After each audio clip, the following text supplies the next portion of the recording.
are painting my Pero sabi mo, nails. sanay lang kayo na sa'yo I para will sa use foundation day. these Baka colors. pwedeng absent. Okay, let's use just Naglaro rin ng kanyang agam-agam at nasa week sa guys. ideya ni Okay, what Davis. we're gonna Gusto do? rin niya makapunta ng Have Cebu. it. Let's Sige, mag-chat ka na nga just. ako sa kaklase ko.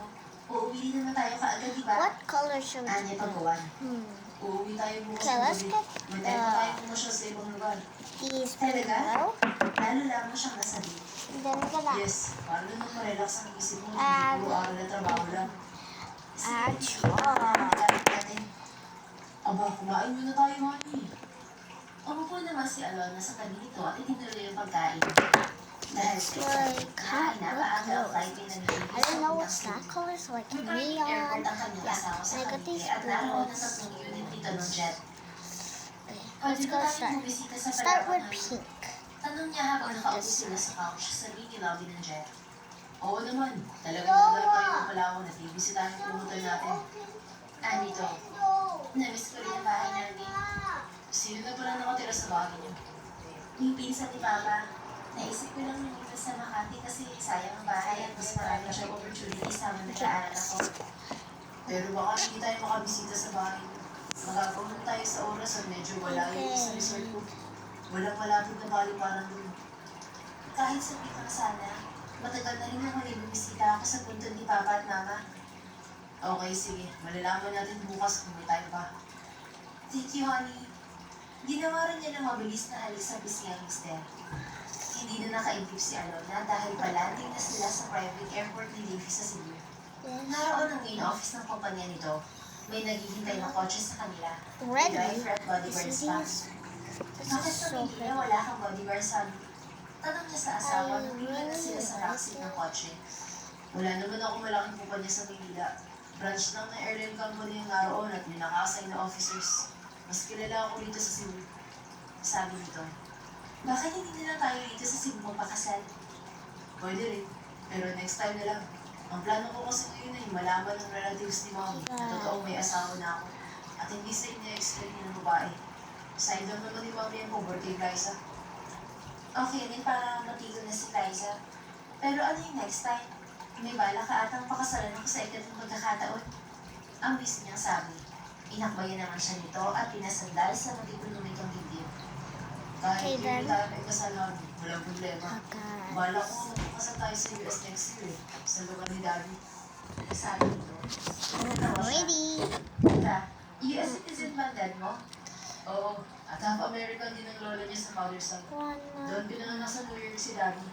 High school na siya, nagkamera sila dito sa Manila ng nanay niya. Dahil doon nagsimula ang private airline company ni Lolo na naipasa sa akin. Ininita ko ang stock ng US commercial ng kumpanya sa pinsa ni Daddy. Close the Kaya iba na ang management doon. pink out May profit share pa rin ako nakukuha dahil nag-invest ako. because May I bahay ka made ba sa that now US? post into SWAT then Gumawa na akong rest house, on wala kang queer lolo. Maganda pala, SWAT pauwian tayo nun. Yeah, you're right. Nasa plaza si Alona dahil may hotel din pala sa Cebu City. Let's put At some doon sila dots. naghapunan. Wait, no. Malapit lang yung doon ang bahay nito. Kinabukasan, pagkatapos ng meeting ni Davis, I have a good sila sa idea. Palawan. Let's Baka pala na natin the mabisitan kung doon No, ni Mama at no. Papa, honey. Sabi nga na makarating sila sa resort ni Davis. After lunch na lang. Pero hindi tayo pwedeng magtagal kasi may international flight ang piloto natin. Kailangan niya makabalik ng Maynila. let's go. Anito. Sige, nag-chat din ang tita ko at pinadadaan niya ako sa bahay namin. Pwede ba tayong pumunta ng Davis? Sure. I want to talk to your aunt too. Pagdating sa dining room ay kaagad silang pinagsilbihan ng staff.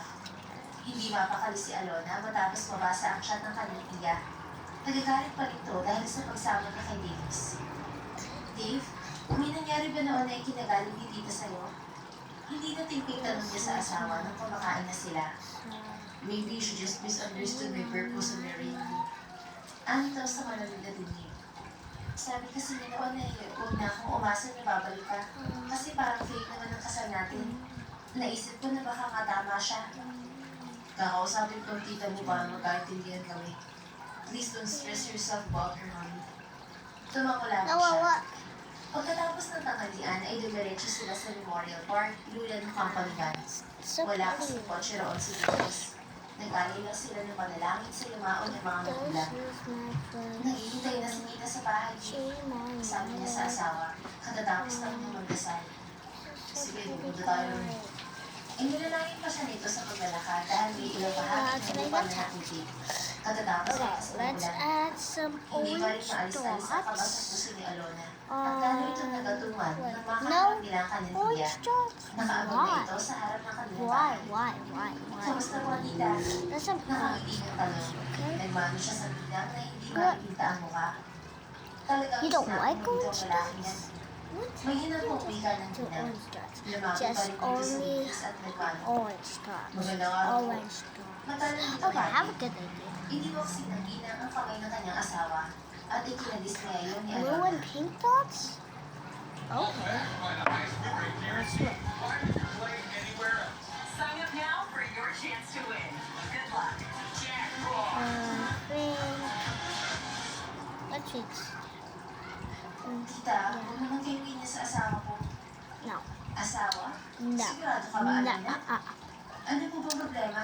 Maayos naman kami ikinasal noon ni Davis. Okay, Depensa fine. niya. Maayos nga.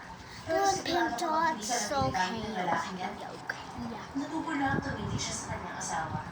Bumakas din ang pagkabalisa sa mukha ni Davis. Ano ba talaga ang totoo, Davis? Anya. Wala po akong masamang intensyon kung bakit ko pinakasalan si Alona. Depensa naman ni Davis. In my room. Wala. Nakausap ko ang pinsan mo na may-ari ng ospital.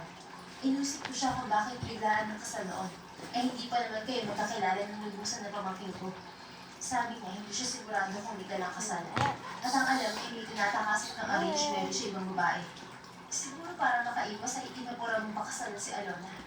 Nung nakaraang linggo, may nagpuntang lalaki dito sa bahay. At inalam kung talagang ikinasal kayo ni Alona. Fiancé mo raw ang nag-utos sa kanya. It makes sense kung bakit hindi ka nagparamdam noong namatay ang parents ni Alona. Kasi guilty ka. Palatas ng ginang. Ginupunan ng hindi mawaring emosyon si Alona at hindi malaman kung sino ang papanigan. Okay, inaamin ko na bala ko talaga mag-hire na babae for fake marriage noon. Pero ang kasanabi ni Alona ay totoo. Some cool Alam niyo yung parents ni diamonds. Alona? Sad. Anyways.